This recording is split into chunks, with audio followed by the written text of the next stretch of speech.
SOPT calculate this. Wait, SOPT? Yeah. Okay. I missed that. What's this stuff you guys? 2NC.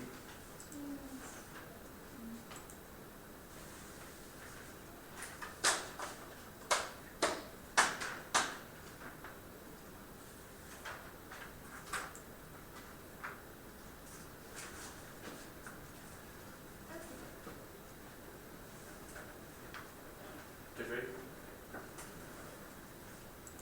First, in political question document, we'll concede that there's no political question document. They have other ways of going around the courts, there's no other option on the flow. Moving on. On topicality, our interpretation whether the app must prohibit the president from doing one or more of the topically designated areas. Prefer our interpretation to the Washington State Court of Appeals, which means more grounded legal literature than their interpretation is, which means you should refer us on a legal topic. And restriction or prohibition of their evidence. This evidence is comparative. Shadow Brown 2012. The ordinary definition of restriction does not include reporting or monitoring or supervising by law. The definition of restriction as a limitation proposed to prohibit from action conduct supervisor to have oversight or inspect. The definition of restriction is very different. And more evidence north than 2011.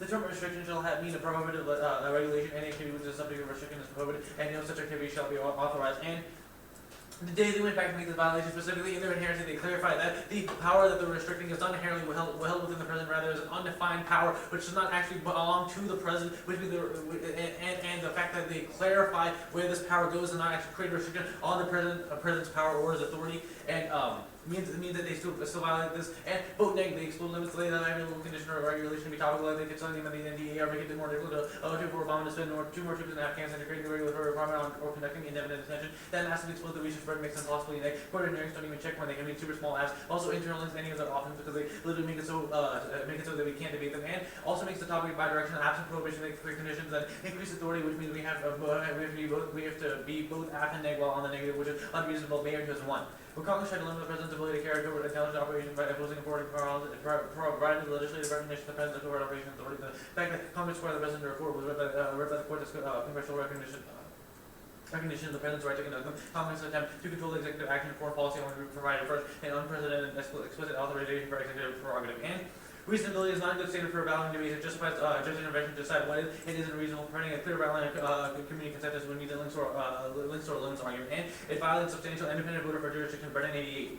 The penalty means more than merely reasonable from substantially to reasonable does not crystallize law nor intent. Instead, it allows others to Congress intentionally avoid it. And and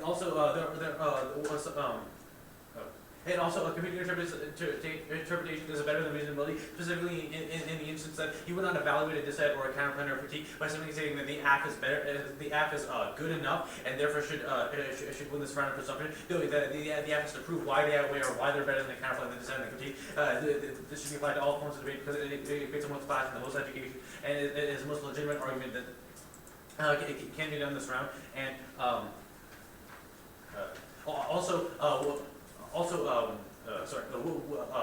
the negative is not over limiting, but specifically in the instance that the fact that they exclude limits in the first place, that they allow for super tiny apps, specifically like this one, and it even allowed them to link out of the political question document because the fact that they use an undefined law allows them to clarify as to where the precedent belongs to, rather than where the precedent belongs to, and it can clarify outside of the war powers authority, the normal definition of what is war powers authority,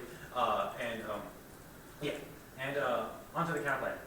First, primitive both links to the net benefit because it reduces prejudice for war power authority. Specifically, it's still linked to the net benefit of politics, and I'll get to that in a second. But first, the perm also fails because non-executive silence is key to precedent in preserving executive flexibility. Believed to two. Conventional silence and judicial inaction, the effect of creating power, personal power given by silence, solidified or broadly. Congress's silence tends to validate the exit irrational, like making the power not only exercise authority, congressional silence, but also in the face of congressional opposition. And the CP avoids politics, bypasses congressional fights. 2012. Presidents prioritize orders to maneuver around a hostile Congress while you don't have exercise rights for Congress to reverse the president's orders and responses or enacting major policy action or allow the president to move. They equal limit toward his outcome for without having to spend time lining up booths or forming coalition with legislators to overcome legislative hurdles. And the CP solves international signaling and avoids congressional backlash for presidency in 2012.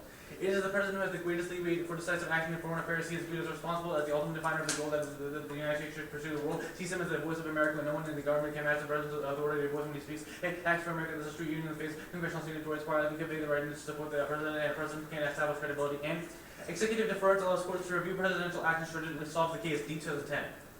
A normal executive deference enhances the judiciary's ability to shift its executive interpretive power by providing courts with a plausible basis to what congressional science indicates executive action compatible with the implied will of Congress.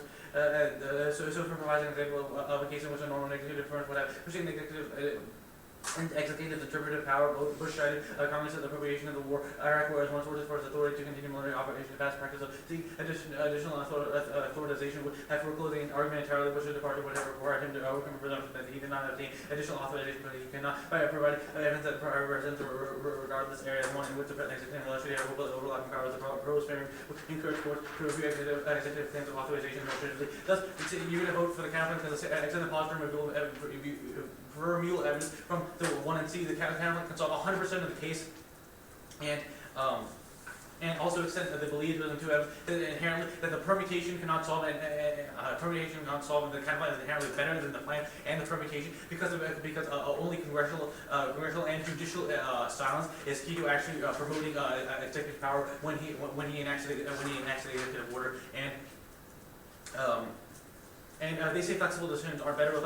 Flexible decisions are better. We're not saying that this flexibility allows him to do whatever he wants and just and not recur impacts from the 1 C. Rather, the executive flexibility allows him to gain access specifically in the instance. The flexibility is specifically in the instance of where there's silence from the judiciary and from Congress. It allows him to enact enough power so that it works in the first place.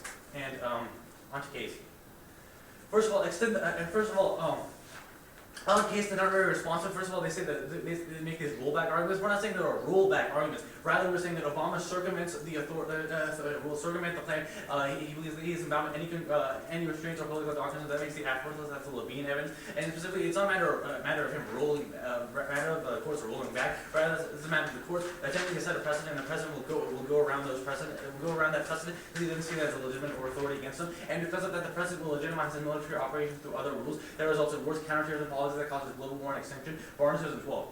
Denying the executive the authority to carry military operations in the armed conflict against Al-Qaeda would force the president to fight authorizations elsewhere in the international order or law of self-defense to show Congress will renew the U.S. foreign and national security policy. Well, broad understanding of imminence illustrates the danger of allowing the executive to rely on self-defense authorization will lead to a dangerous slippery slope. It illustrates with not just limited the U.S. the creation of international numbers and injury across the U.S.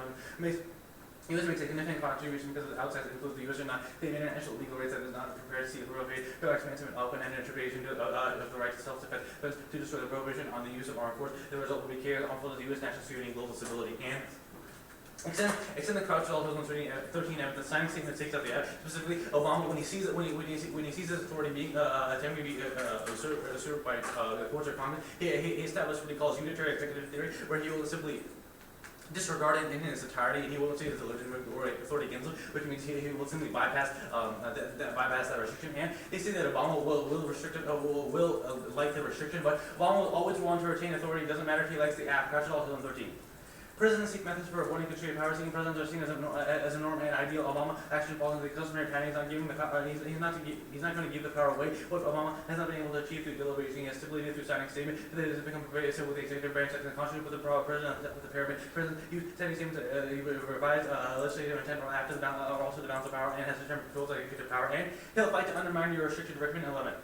Obama administration can have the veto of the bill because it introduced a restriction on authority. Obama objected to any congressional intrusion into his prerogative, even if it's only codified authority already claimed and exercised. And they completely misread the breacher clause, which said that the covert action statute means that OCOs are circumvented, which means he only read the part where that it will be pursuant to find legal frameworks for reporting requirements. But if you got the other part of the card, which is that this methodology allows them to blur the lines between what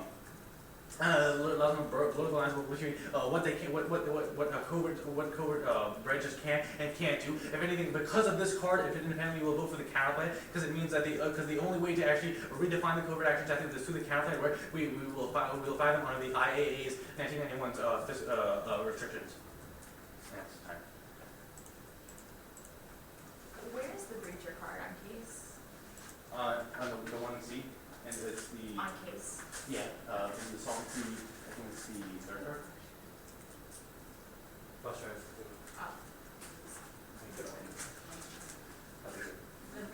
CIS means the OCOs are circumvented? Yeah.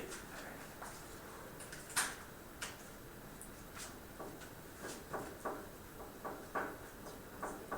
Oh, sorry, I forgot. Okay, starting now. Okay, why is Obama gonna go around court press? Why would you go around court precedent? Because he doesn't like people when the courts pretend to restrict his own power. Okay, so if Or you can defend that it's not his power and to case prove it. they could do what? If you defend that it will restrict his power or will end up going to keep, because it proves that you're not restricting his power.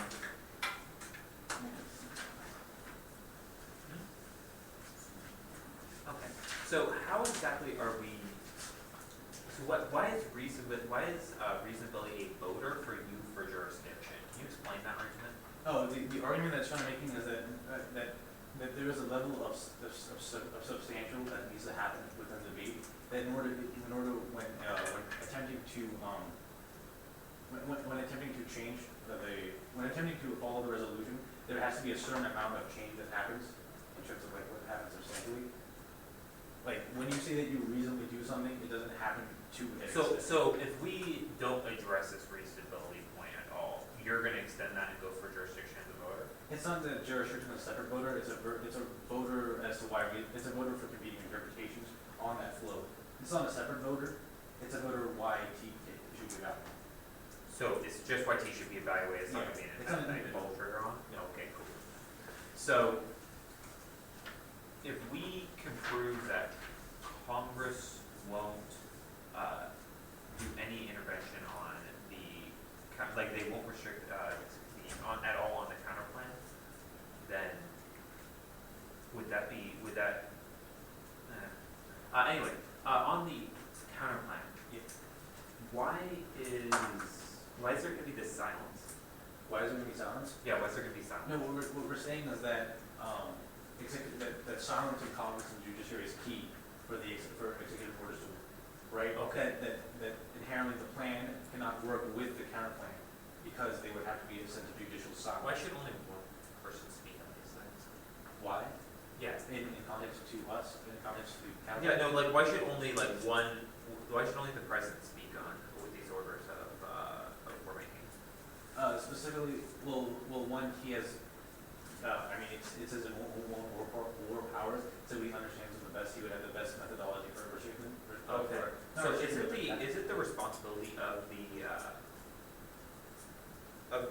Congress to legitimate military action, I'm sorry?